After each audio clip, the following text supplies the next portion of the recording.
enumeration. We are doing enumeration for gathering some more information for attack. This is like pre-attack phase, where we do gather some information directly interacting with the target organizations or target. So we directly try to interact with the target through the network, and this enumeration is done on intranet.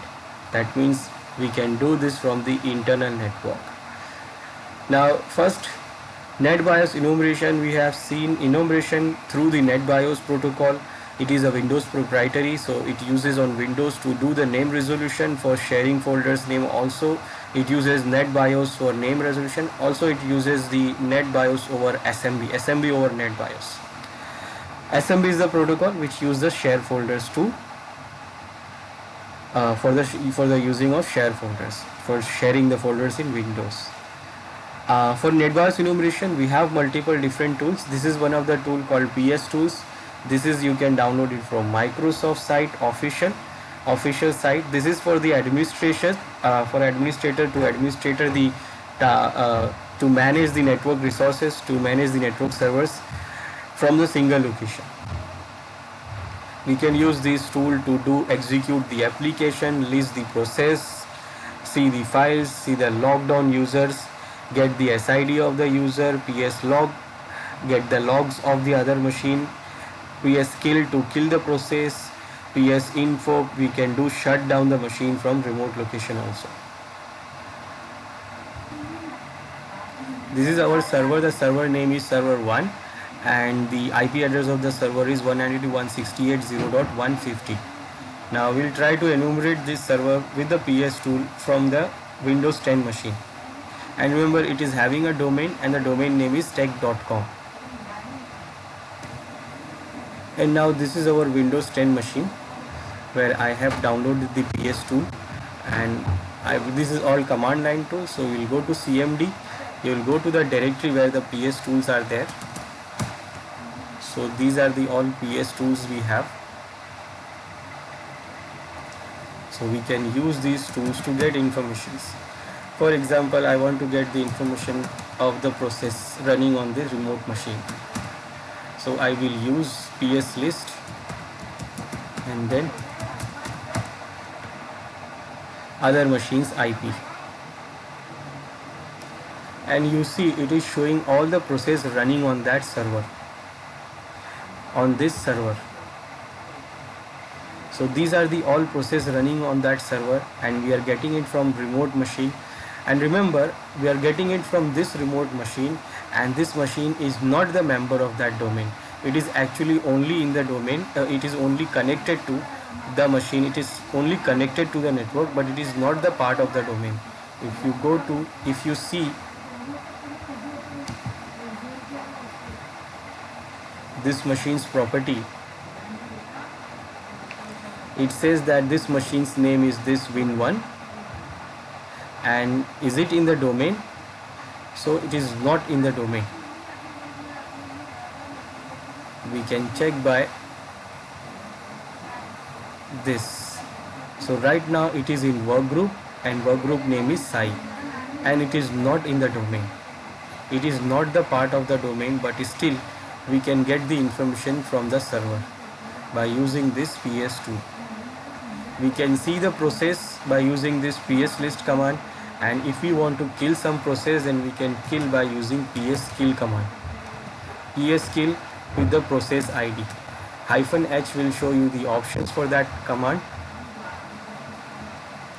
So the command goes like PS kill, then you will mention the computer IP address, then you will mention the process ID you want to kill or name of the process. So you will get the process ID with this PS list command, and you get the process name also.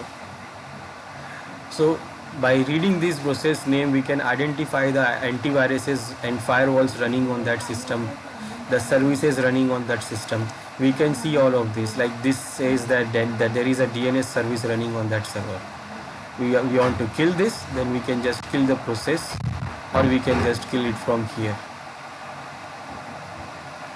Then one more important tool is there, which is get SID. get SID will show the SID of the user.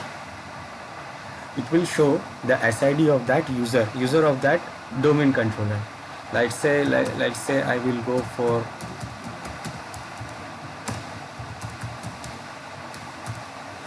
the username John. Now it shows me that this is the username and this is the user's SID. Now when you give the SID, it will show you the name also. Now why this is important for us? For the hacker it is important because you know what, with this SID it can identify the built-in administrator. It can identify that who is the built-in administrator. Name could be anything, like it is not necessary that every time you will have the administrator name as administrator. Some administrators do what, they change the built-in administrator's name, so that if attackers try to attack if attacker try to find out the user names and try to attack the administrator, it will not able to find the administrator, the built-in administrator who has the old permissions. So sometimes they can change the name of the administrator. Now when you see the name, you will not understand this is the administrator or not. So if I know this is the John, this user's name is John, but I don't know whether this is the administrator or not, but I can guess this by using the this SID. This SID means every user and every object in the Active Directory or in Windows machine get the unique SID. This SID is the combination of the domain, actually it is from the version of Windows to the domain, like forest and domain. So it is the combination of the version of the Windows and the forest and the domain version. So whatever the domain you are in, you are having these numbers. Now mostly the number from here to here will always be same for the domain.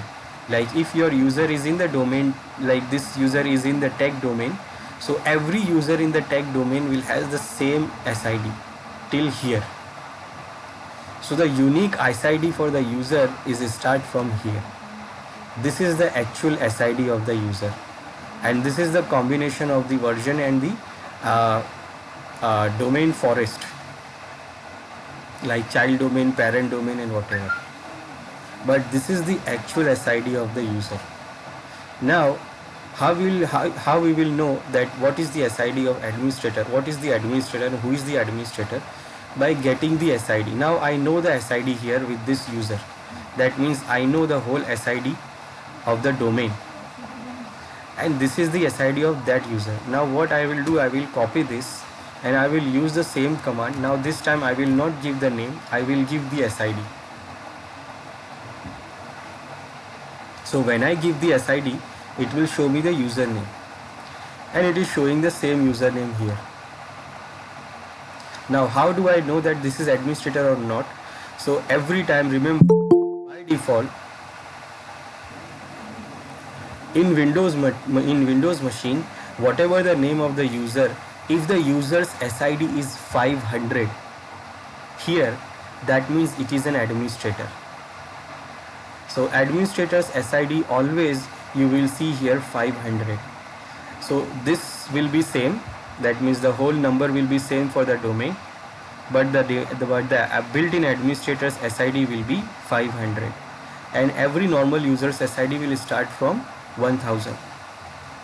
This is what in Windows. Now I want to know the built-in administrator's name. Then what I will do, I will remove these last numbers and I will put 500. So I am putting the SID of administrator.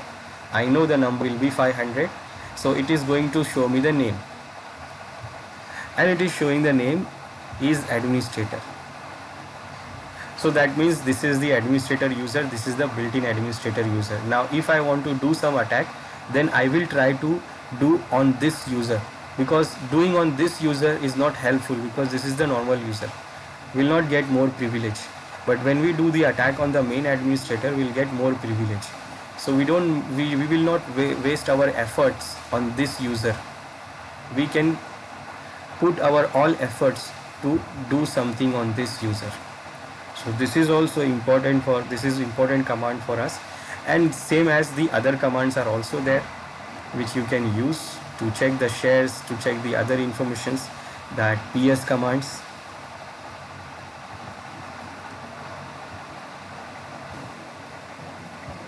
This command ps file will show you the share folders and files open remotely on this server.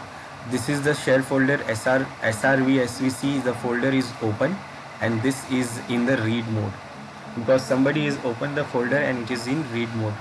This is the default folder share, but there are some other folders are also shared from the server, but they are not open, or nobody is doing reading or writing anything. But if somebody is accessing those share folders, then it will show up here. Like for example, I will access the share folder from here.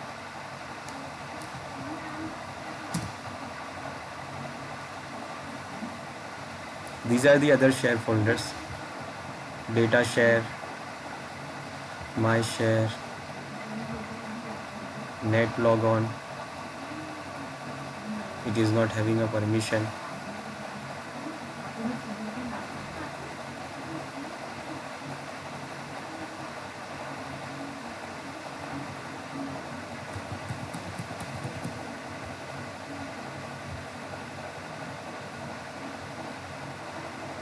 Now when I give this command, it shows all those share folders which is open. You can see data share was open, this user, this is local, this is here, this is my administrator user, and it is accessing it, reading it. Again, this my share is also open and it is in read mode. So it is showing you what are the share folders open, this ps file command. So just like these commands, we have these other commands which we can see the log files also. We can see the information, even we can shut down the machine from the remote. We can run some applications also. Then we have these netview command also to check the share folder. This is to just check the share folder of remote machine. Netview command is to check the share folders available on that remote machine. And it shows that there are some share folders there, that this is the share folder, this is the share folder, netlogon, sysvol, these are the share folders available. So these are some important commands of PS we can use, and this is we use to list of all share folder resources of remote host or work group. Now after NetBIOS enumeration, we can use the default passwords also. Default passwords are like misconfigurations. If the attacker, if we normally with these devices comes these routers, wireless routers, switches, this comes like plug and play. So if suppose we the mostly administrators get these devices and connect this, and if it is start working when it connects, then they feel like okay, it's working, that means everything is okay, and they start using the default setting with the default password. It is not good. We should change the default password every time, because these default passwords we can easily get from the internet. If you just go to internet and ask for the default password list for different devices, you will get the different sites where you can find the default passwords of lots of different devices and their username and password. So just like this site, I have just gone to the Google and search for the default password list. There are multiple sites are there where you can find the default password for different devices. You will see the manufacturer, model number, revision, protocol, and there is the default username and password. So you can use this default username and password to do attack. So if the administrators misconfigured and does not change the default passwords and default username, then it is the misconfiguration attack. So attacker do what? It try to find the default password first. It will try to username and password, and when it does not work, then it goes for other things. So attacker first try the default passwords first, so that it can gain unauthorized access easily. Now SNMP enumeration. SNMP means Simple Network Management Protocol. This SNMP is the protocol, and it is for managing the network devices, managing and monitoring. So SNMP enumeration is a process of enumerating user accounts and devices on a target system using SNMP protocol. SNMP consists of a manager and an agent. Agent are embedded on every device, every network device, and the manager is installed on a separate computer. SNMP holds two passwords to access and configure the SNMP agent from the management station: read community string and write community string. This is the password for the this is the community string for the SNMP, and the password for that is public and private. So it is a public by default, and for read and write community string it is private by default. Now the read community strings allow you to view the device or system configuration. It only give you read only access. But read write community string gives you, it will allow you to edit or alter the configuration of the devices also. Then attacker uses this default community strings to extract the information about a device, and attackers enumerate SNMP to extract information about the network resources such as hosts, routers, devices, shares, etc., and network information such as ARP tables, routing tables, traffic statistics, device specific information, etc. So this is network management protocol which administrators use to manage the network devices. It is not for the attackers, but attackers can use this to gain the information.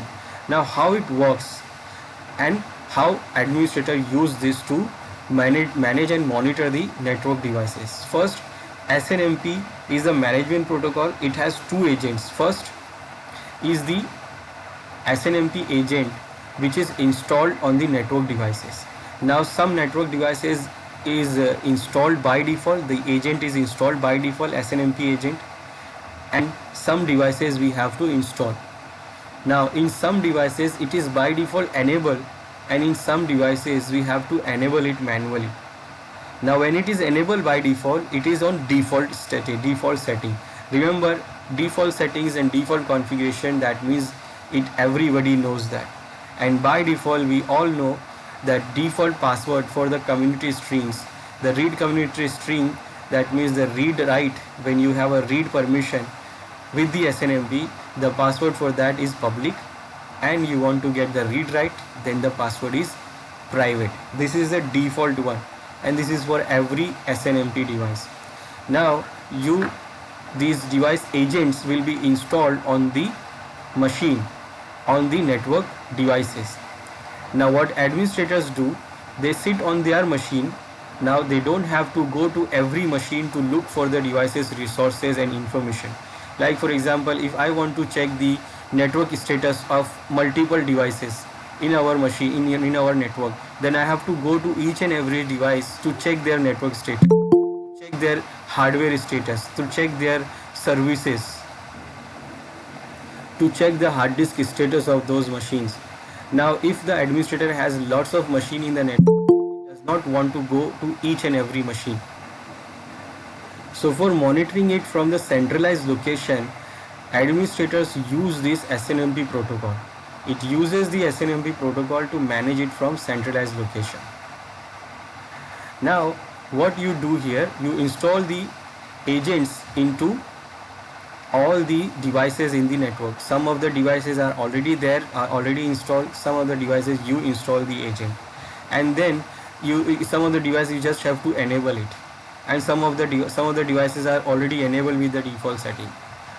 So agents will be installed on all the devices, all the servers in the network, and in your machine, in the administrator machine, it install the manager, SNMP manager.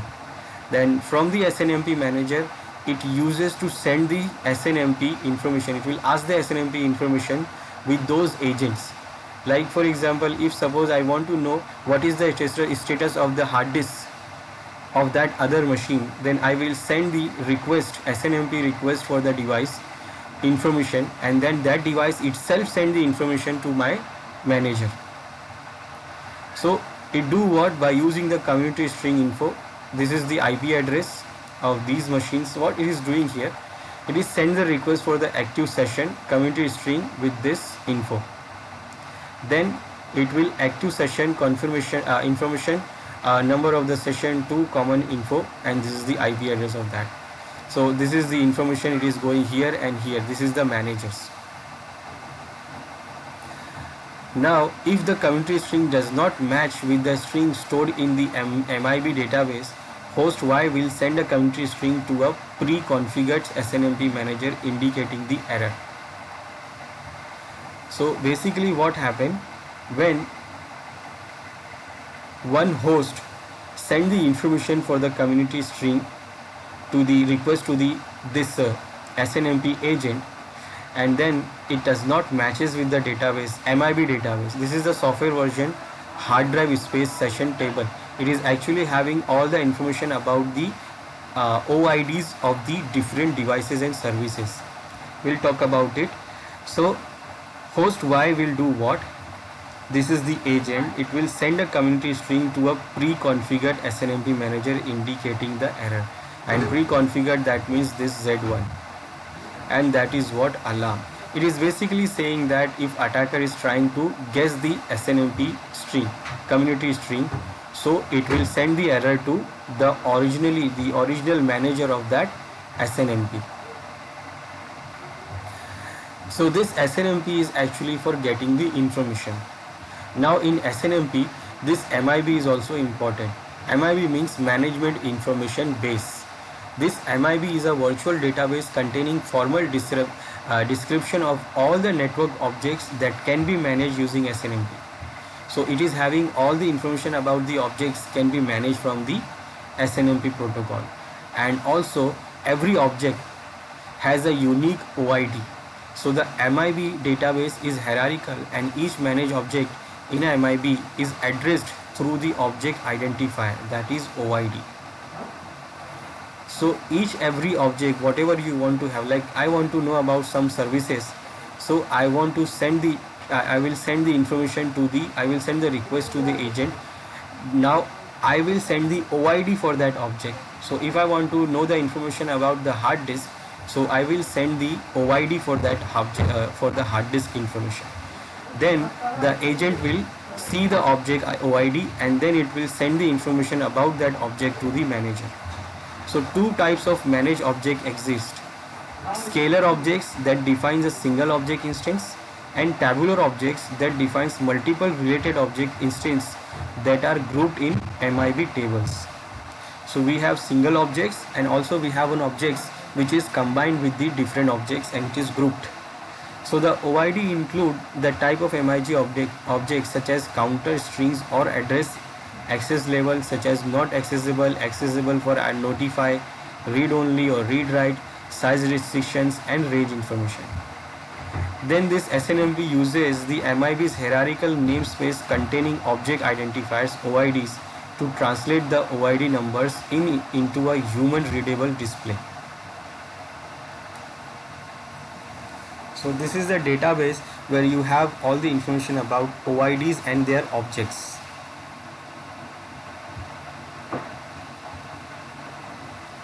Now we can use these different tools to enumerate the SNMP. We have OpUtil, we have the SolarWinds IP network browser, and we have these other tools. Now there is one more problem in this SNMP. It was actually developed for managing the network and SNMP version 1.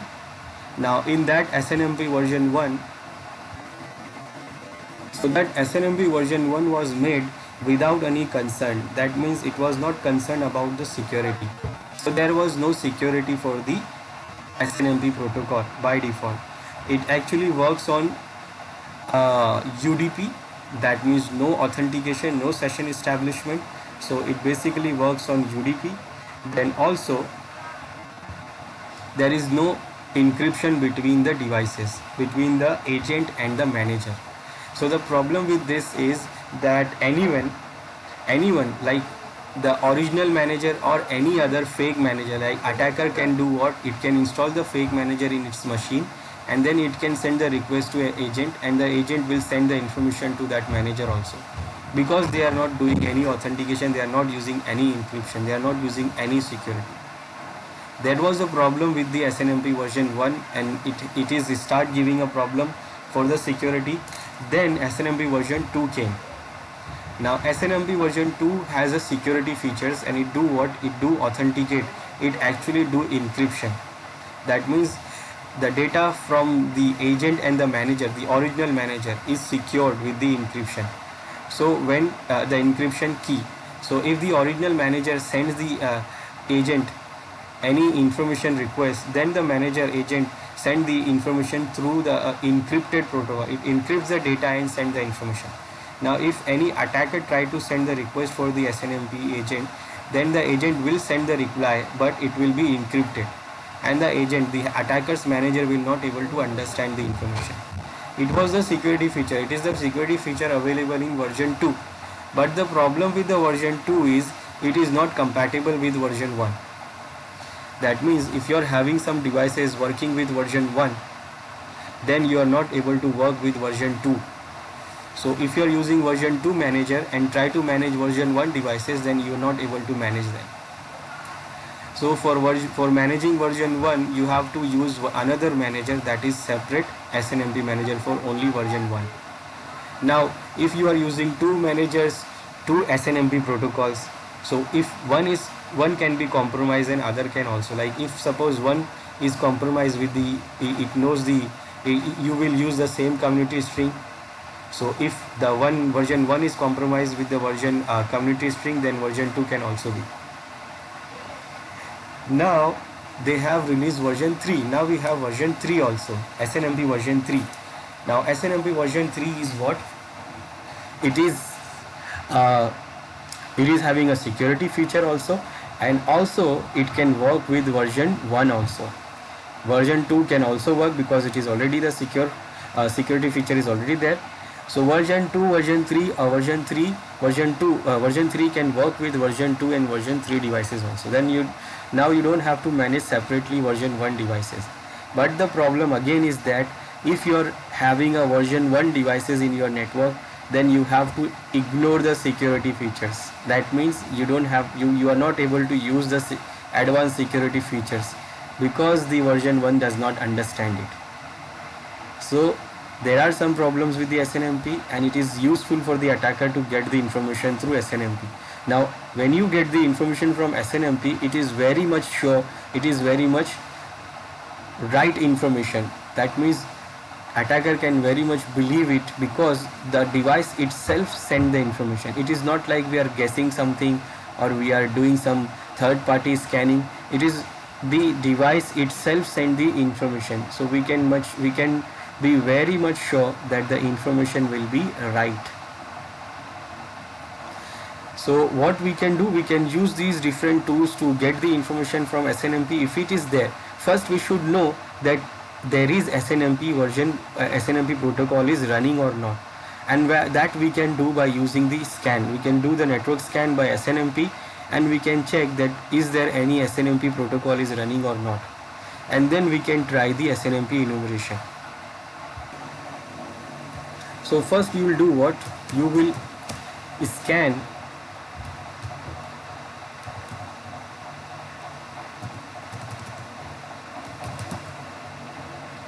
you will do the UDP scan. You will do the UDP scan against the server to get the information about SNMP. Is the SNMP running or not? Now SNMP runs on UDP and it uses the port number 161. So if the port number 161 you will see there, that means the SNMP protocol is running, and we can do the SNMP enumeration. Now one more thing, SNMP, as I said, some devices SNMP is already enabled, and some devices SNMP is just installed and it is not enabled. Network devices like switches, routers, gateway devices, and these servers also, Windows servers, Linux servers, but these servers does not have by default it is installed. SNMP is not installed in these servers. You have to install it and you have to start it. These Windows servers or even a Linux servers, it is not installed, it is not enabled. You have to install it, install the agent here in the server so that you can use it. Suppose this is Windows server and I want to install the SNMP agent here. So I will go to manage, add roles and features, and then I can install SNMP manager, SNMP agent here, and it is not a role. You will find it in features.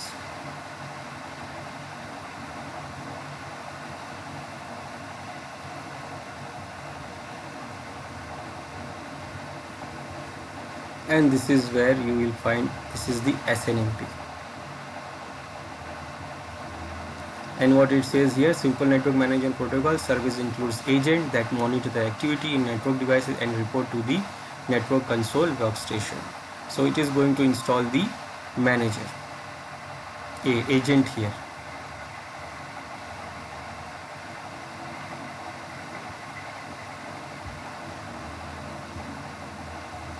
And if it is a Windows 10 machine, then you will enable it from the Windows features.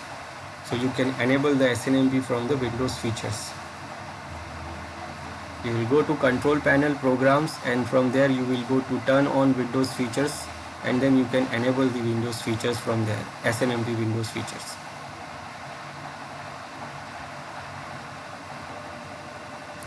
This UDP scan will take lots of time because we are not doing for the specific port, it is going for the all ports. So I will go for 161.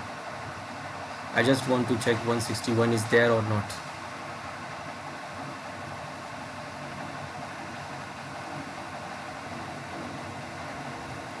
Now I can see here that in that server this SNMP is open, and that is what UDP 161 port number, and this is for SNMP. So this is running on this machine, this Linux machine, and we can use this, we can enumerate this. Now we can use those graphical tools to enumerate it, or we can use the command line tool also available in Kali, that is. So after scanning it, we know that the SNMP is running there in that Linux machine. So we can use the SNMP tool to get the information from that that server. Now for that, what we need, we have graphical tools. That tools are for Windows machine. Now we are doing it for Kali. We are doing it for the Linux machine, from the Linux machine. So what we can do, we can use this SNMP get command. Now this SNMP get command do what? It can use to give you the information. It will send the request to SNMP agent, and whatever the response it send, it will show here. Now for using this command line tool, we have to know the OIDs. We have to know the exact OID of some systems, some devices, like some information. Like suppose I want to know about the hard disk, then I have to know the exact OID of that device, or exact OID for that service. These OIDs are the numerical numbers. It is a big number, so we can use those numbers to get the information. Now if we use the graphical manager, then the graphical manager itself has the MIB installed, so you don't have to know these numerical numbers. These are available in the graphical manager, but this command line I will show you. So I want to get the information, so I'll go with -smp get -v for the version. Now version is what? Version 1. Actually, whenever you enable the SNMP protocol, SNMP agent, it starts with version 1. So by default it goes with version 1, whether you are having version 3 also, but still it starts with version 1. Then the community string, that is public, and by default it goes with the default community string. Then you will mention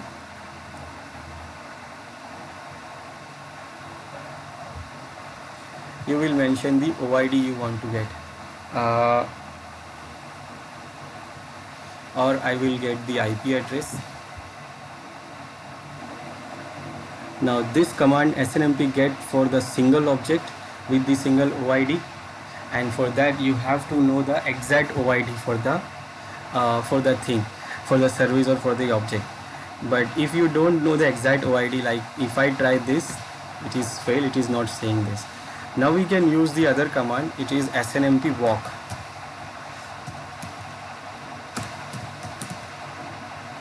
And snmp walk will do what? It will go through with all the SIDs and it will try to get the information from all the SIDs one by one. It goes with the series of SIDs. So I'm going to use this, and I will do use because I know the initial SID 1.3.6. Yeah, I don't see your screen. I don't see your. So we can go with the initial SID, initial OID we know, and then it will go with the series of these SIDs. So it goes with these one by one. You can see here, it tried this 1.1, then 9, 1.4, then 4. It goes one by one and it extracts the information from the server. So first it shows that, okay, this is the SID for getting the information about the Linux. It is showing that this is the Linux, this is the Linux distribution, this is the server name, this is the version of the kernel, build date, that date, and then time of the server, uptime. It is showing the total uptime here. It is showing the root information here. Then it is showing the name of the server and the other informations.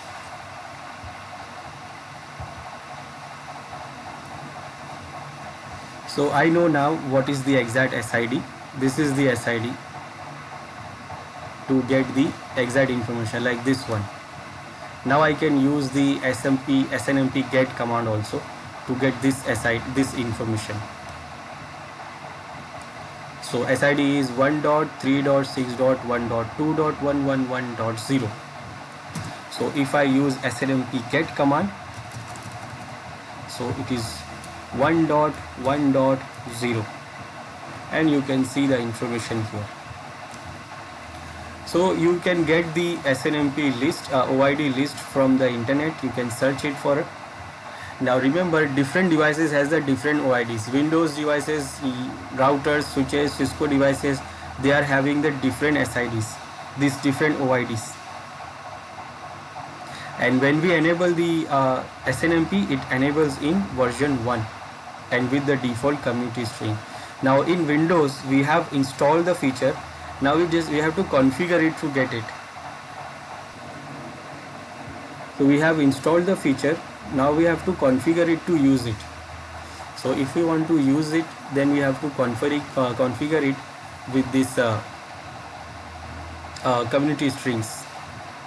And for that we have to go to the services, and under the services you will see snmp service.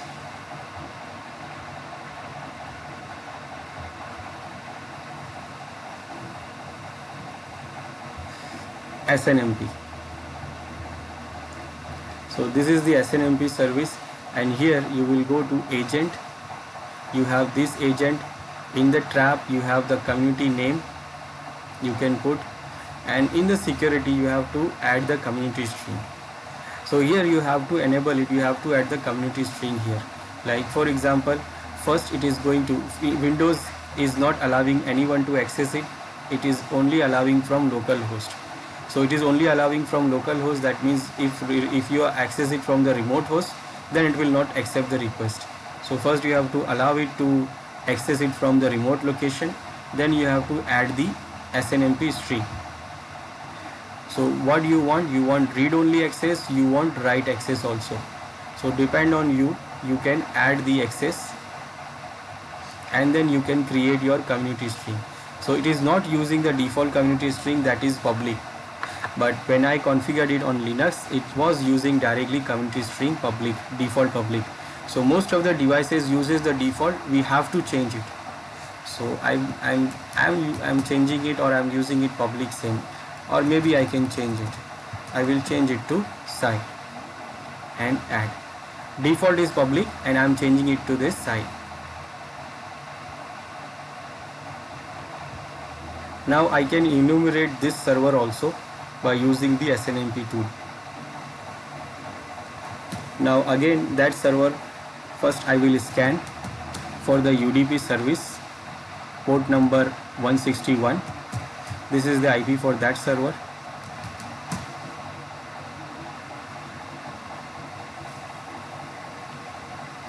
To check the port, the SNMP is running or not. So again it is also running there.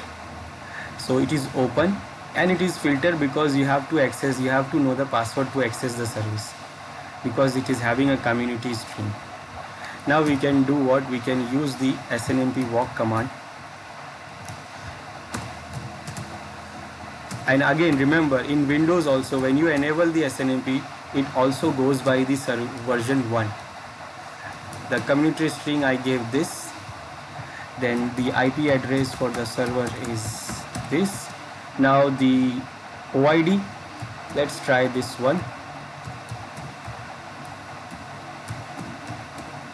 And because we are using walk, so it is going to walk through all the OIDs which starts from this 1.3.1.2.1. so it will start, initial SID is this, OID is this, and then it will start enumerating all the OIDs after this. And in Windows you will see lots of information.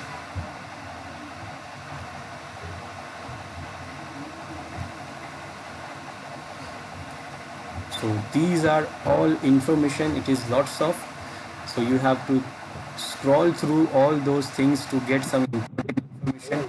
Now for example here, this output is very big, so if you go scroll the output, like it will go up and it will say like there is, you can't go up, you can't go more up, it is finished here. So it is good idea to do what? When you do this, when you do the walking, you will redirect the output to some file, then you can search in that file.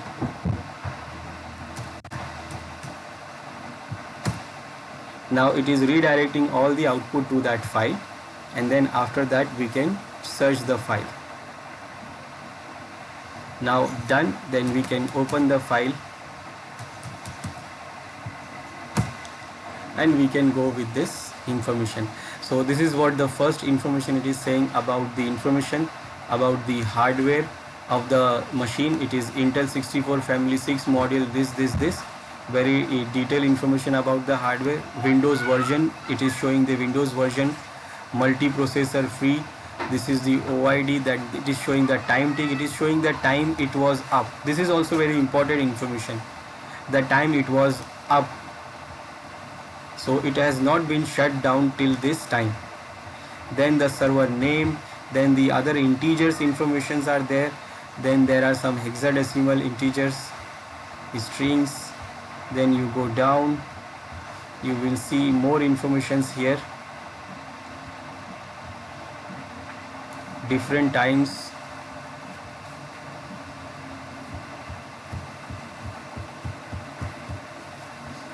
Now here it is showing the routing table for the server. It is having these routing tables.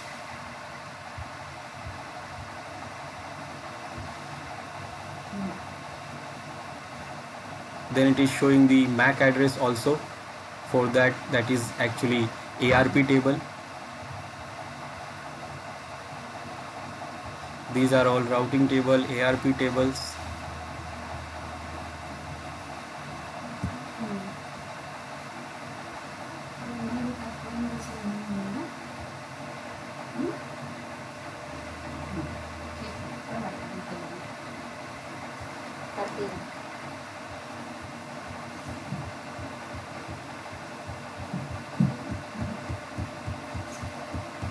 Lots of information. Now it is not necessary that all these things are important, so you have to find out some important things here. So because I use this SNMP walk, because I don't know the exact OIDs. Now if you use the graphical one, if you use the graphical manager, so you don't have to go with these OIDs. Those graphical managers give you the option to select those particular objects. and it will give the OID automatically. Now here you can see the open ports there. What are the open ports there on the service on that server? These are all, and you can see it is showing 161 also. That is SNMP itself.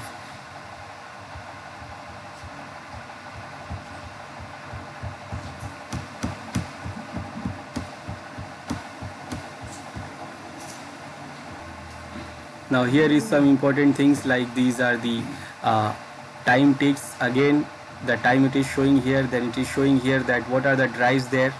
You can see the drives also, virtual memory, physical memory.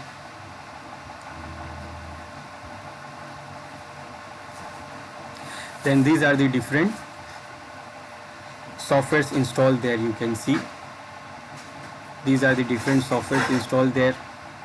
Network ports are there, different network ports are there. This is the disk drive, the drive D is there, fixed disk, and what is the keyboard type, it is also showing. Now here it is showing all the services running on that server. These are the services running on that server. These are the system drives, system directories are there.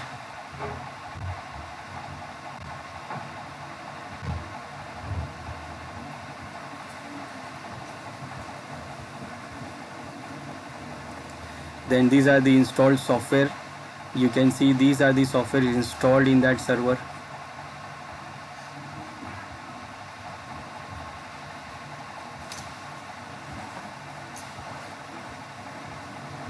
So it shows these informations. So if you know the exact OID, then you can get the exact information. Otherwise you can do the walk and you can get all the object OIDs, and you can believe, you can totally believe on this information, because it is the server itself said this. That means it is coming from the server itself. It is not saying someone else.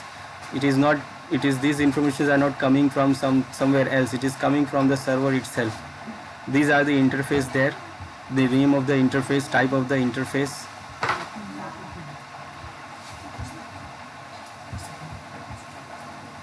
So these are the information there with the SNMP. So you can get lots of information, and you can see it is using version 1 by default, whether you are using it Linux machine or you are using it on Windows machine. When you enable the SNMP, it uses version 1, and that is not secure. The only security we have is the community string, and if you don't leave the community string, if you don't change the community string, just I change it here, if you leave it on default, then you will get into problem. Anyone or everyone knows the default community string, and that is what it is, public. So if you give the wrong community string, you will not get any information, you will get error. Because I did change the community string on the server, Windows server. It says no response from the server because I am giving wrong community string. So we can use these graphical tools. Graphical tools are available for Windows machines. We can install these on Windows machines. You can do these enumerations. Now here we don't have to go for the exact OIDs. Here you will see these object names here, and you just have to click on that names to get the information. You will click on that object, it will send, the manager will send the OID to the agent, OID to the agent, and it will get the information from that agent. And again, if you are getting the right information, if you are enabling the right permission for the SNMP, then attacker can change the hardware information also, and it can harm your hardware also.